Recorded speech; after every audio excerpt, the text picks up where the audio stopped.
Deuteronomy chapter 5, verse 18 and down. Verse 18, neither shalt thou commit adultery, right? And then we're going to go to verse 21. Neither shalt thou desire thy neighbor's wife, neither shalt thou covet thy neighbor's house, his field, or his manservant, or his maidservant, his ox, or his ass, or anything that is thy neighbor's. Now notice God, nowhere in this commandment does it say that a man should not desire a single woman. Notice it doesn't say that. Adultery for a man, sleep with another man's wife. That's why God listed in his commandments as in this way. It doesn't say he can't get another wife. He can't add another wife to the wife he got. It doesn't say that in the laws. So we see that it tells us, neither shalt thou commit adultery.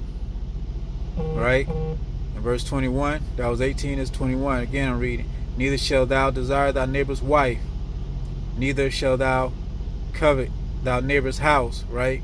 Because we know you could, when a man sleeps with another man's wife, he does what?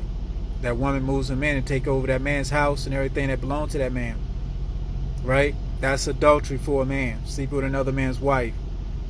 This is Deuteronomy chapter 21, verse 15.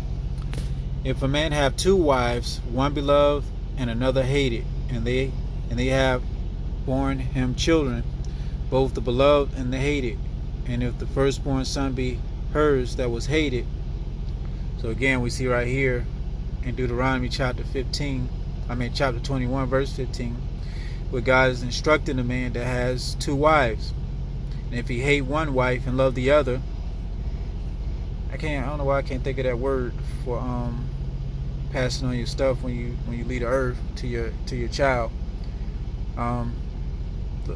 Man, that's the word, inheritance. Leave his inheritance to his son, his firstborn son.